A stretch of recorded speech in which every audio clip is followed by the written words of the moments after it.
Welcome to Talk GT's P1 Resto series. We are on episode 9 and I'm nearly running out of fingers for these. First off, I'd like to thank you all for sticking with us. Thanks for watching the last episode and thank you for your positive comments and your feedback and for spotting some of the things that we may have forgotten. For now, this episode is going to be more about taking stock of where we're at, regrouping, showing you all the parts that have been refreshed, showing you all the parts that need to be looked at, and telling you where we're at and asking you, what do you think we should do with them? So without further ado, let's go and have a look at the shelves of doom. Ta-da! Right, what we got? We've got messy parts, we've got dirty parts, we've got rusty parts, we've got corroded parts, but we've also got lovely clean parts. So, where we're at.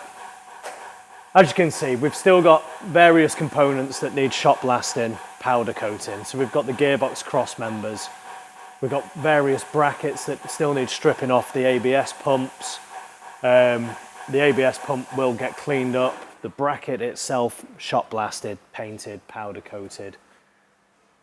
That brings us down to the vapor blasting area. This is going to be fun. This is the standard intercooler that sits on top of the engine. It's aluminium with a steel surround on it that's riveted on. This is going to have to get drilled off, so that'll be shot blasted.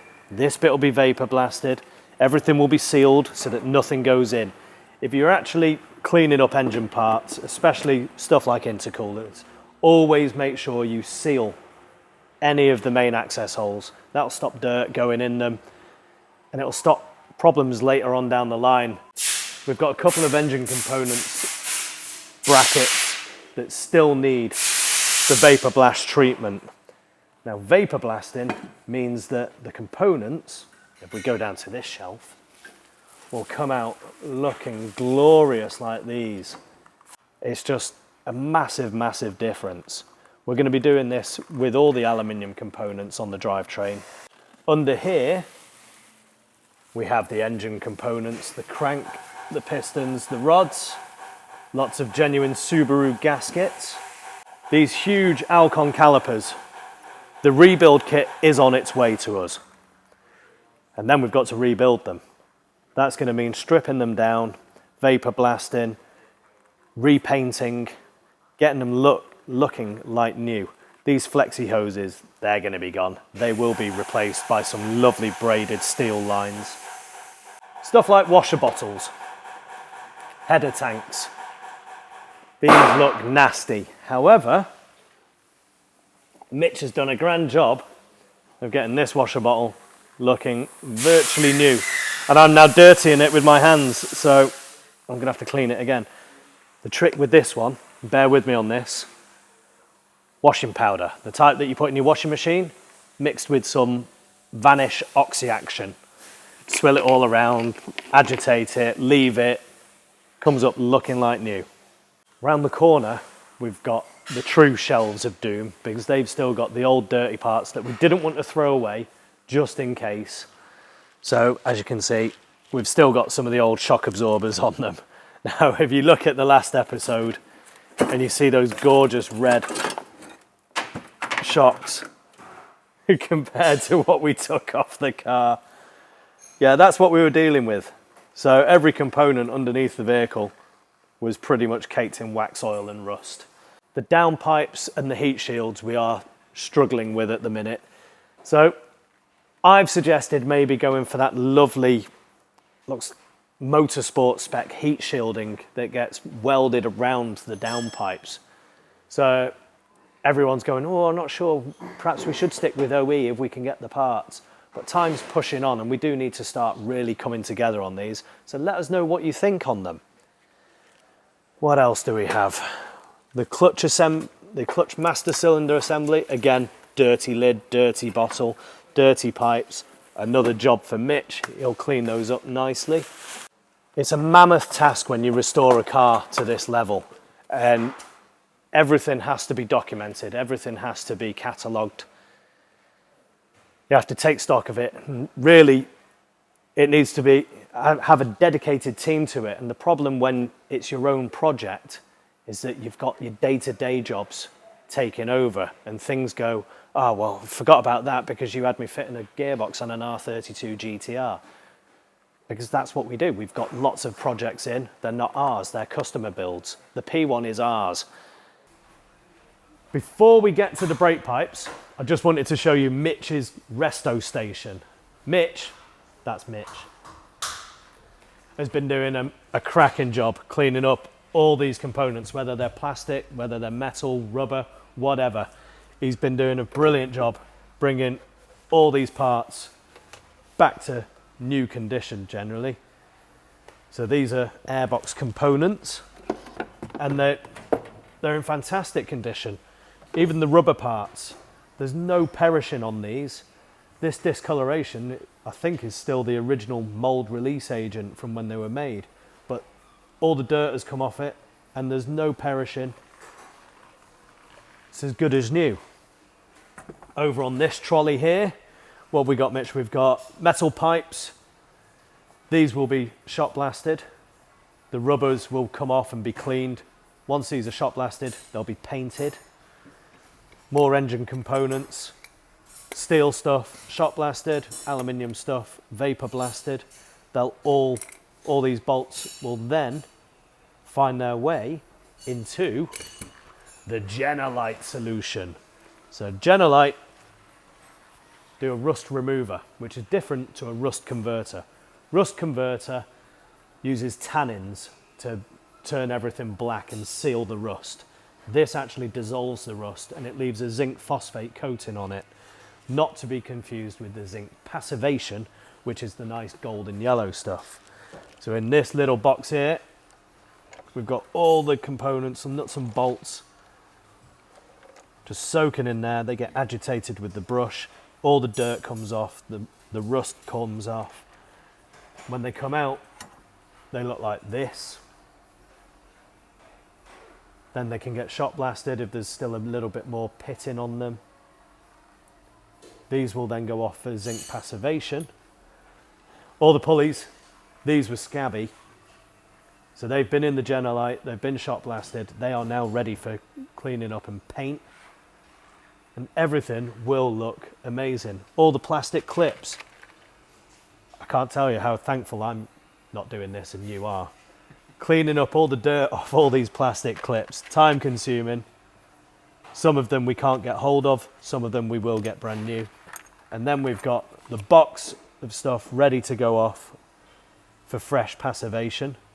Even though these all look in really decent condition anyway. Over to the car, we do have a couple of components that we are struggling with at the minute. One of which is this air conditioning condenser unit. When it came off, this union here picked up and damaged the threads on both the male and the female part. I think we might have located a decent quality used part, but this is a major component. We can't put the dashboard in until we've got one of these sorted and we can put this in. There's a whole process to building a car and there's no point putting something in if you haven't got the first thing in there. Which brings us nicely on to our omission from the last episode, which was the rear brake pipes. In our haste to bring you the last episode and get the car rolling, we couldn't remember what we'd done with the two rear brake pipes. And there's good reason for that, is we didn't remove them. The body shop did, and then they put them on a shelf. And then they put a bumper in front of it. So when we're looking and we just see a bumper, we didn't see the brake pipes. So we're like, oh, we're here, let's just get the car rolling. And therefore it's off the spit, it's off the jig, and we've got something that we can push around. It's no biggie to put these back in because it's 4 bolts on the subframe, 4 bolts on the fuel tank, whip those down, get these in, whip everything back up, and we're good to go again. As you can see, fuel pipes and brake pipes have already been clipped in through the car. So let's get these in, let's get it rolling properly again. Nothing like doing the job twice. So as you can see, subframe down, fuel tank out, and the reason why, this bad boy needs to fit to this cross member up here. So let me get that lined up in there. It's going in with my fingers, so I know it's not cross-threaded.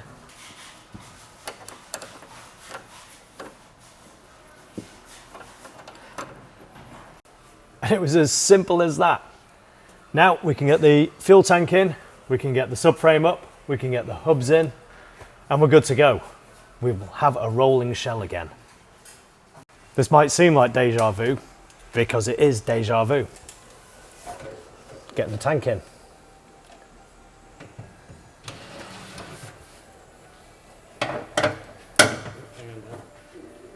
Pull him down.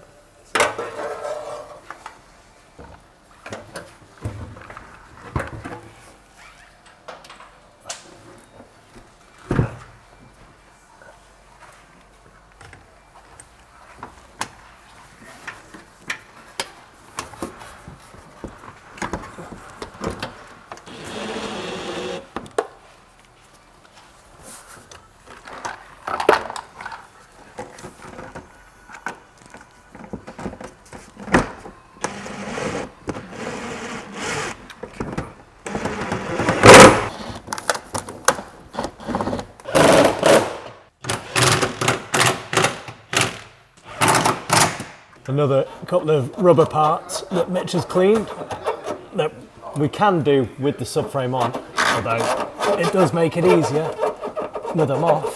Having said that, I'm struggling to get that on. The work of the devil. Take your fingers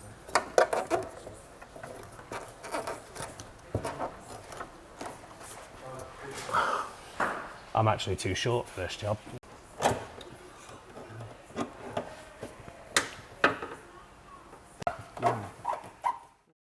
We may have some good news. Josh has just got off the phone from our local Subaru dealer, Ashburton Motorworks. They seem to reckon they've got new old stock retrofit aircon kit. So we're going to hot foot it down there and check out if it's any good.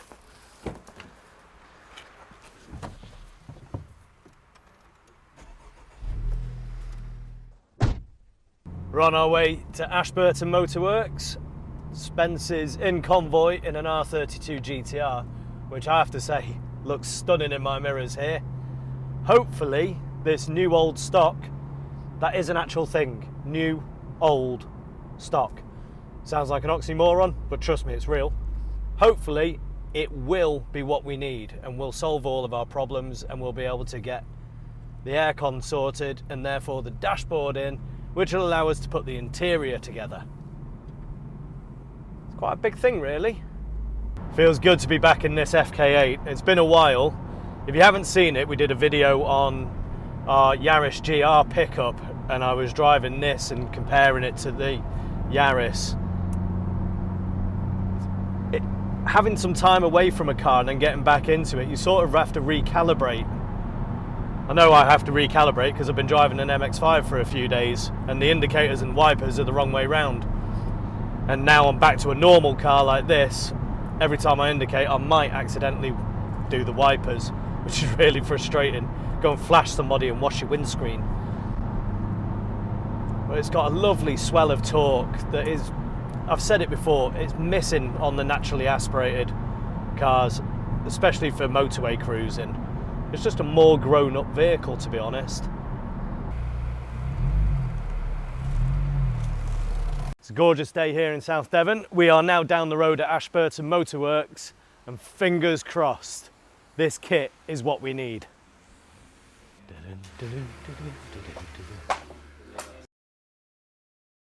Cheers, gents. Later.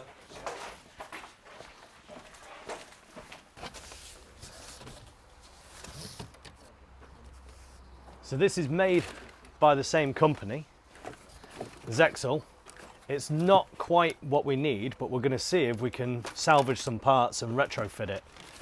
This is designed to go onto a UK car that never had aircon. However, it looks like the matrix might work. The other good thing is, I mean, this has been robbed of a few parts, but we've got the new pump, new compressor. So that's all good. All the brackets, grommets, most of the pipes apart from the small one that goes on there, but we're one step closer, we hope. So back to the workshop, strip down the original box and see if we can make that matrix fit.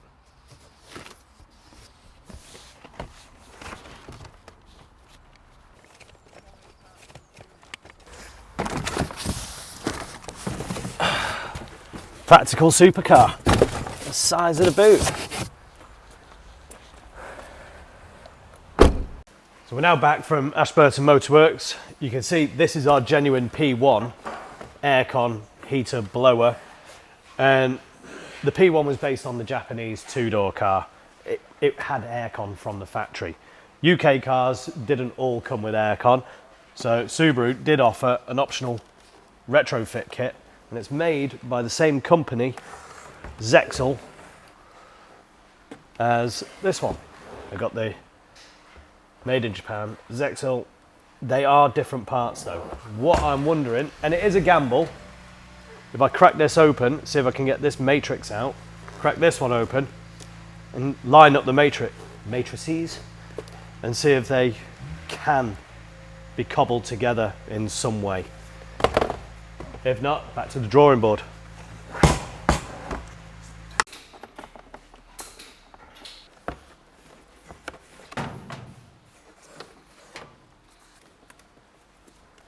Nah, it's much bigger.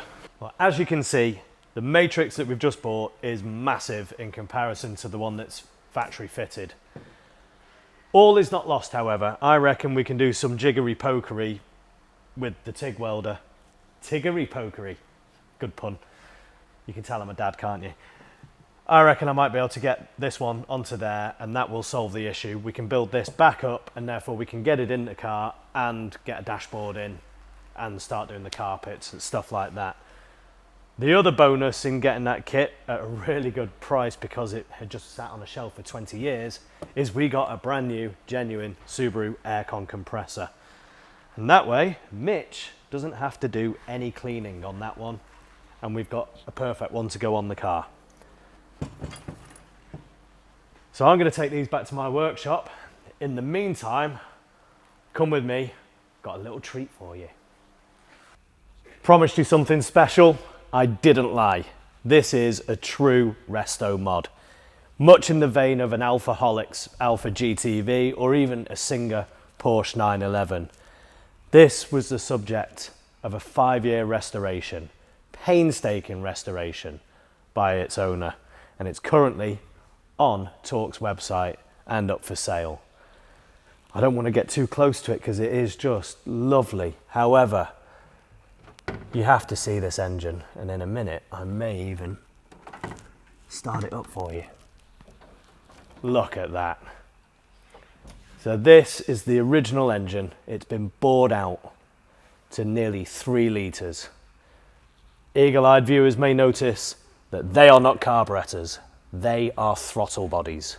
That means it's going to have modern performance. It will start on the button. It has an ECU controlling all the fueling. It has been mapped and set up by Paul at Exxon Race Engines. And this lump here kicks out 260 horsepower, which in a short wheelbase 1970s coupe will make for a very, very lively ride indeed. It's got all the right parts: forged pistons, forged rods, high lift Kent camshaft, again those throttle bodies, which will make an unbelievably nice sound. Coil pack driven, no distributor here, no points, nothing like that. It really is a proper resto mod. Old school looks, new school technology. It's got modern coilover suspension. The engine is bolted to an S14 gearbox, so you've got lovely slick 5-speed shifting action, and that sends the power to a Quaife automatic torque biasing differential, which means that you can bang that power down or step the arse end out however much you want, which you will want to. Bringing it to a stop, it's got beautiful Wilwood calipers up front, and to be honest, it just looks every inch the perfect bit of fun. In today's market, this is actually a bargain. You look how much you would have to spend to build a car to this spec. Contact the Z people and say, oh, I've got a Z that's rusty. How much? Make sure you're sitting down, because it doesn't come cheap anymore. To be honest, good quality never did come cheap. In this showroom, there's a handful of cars that I'd love to take out. In fact, to be honest, I'd love to take them all out, but there's a few that really get me. This is one of them. But it's not mine, and I can't. However, I will start it up. Before I start it up, just take in these details. As I alluded to earlier, Singapore style resto mod. It's got these lovely pleated buttonhole seats. There's this lovely leather Nismo retro gear knob. The Autometer Pro Comp gauges. These aren't cheap. These look absolutely perfect in this car. I'm looking at this radio here and I'm thinking, that's not original. That looks like it's got some sort of retro sound fitted to it. Not that you're going to hear it, because this engine sounds glorious. Behind me, I've got a safety devices roll cage with the obligatory fire extinguisher. All classic car, and to be honest, all cars should have a fire extinguisher, especially now that they're putting more ethanol in fuels. But anyway, shall we see what all the fuss is going to be about?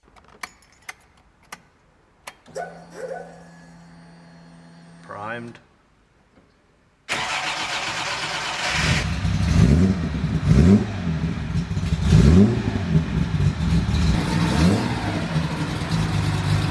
So responsive with those throttle lines.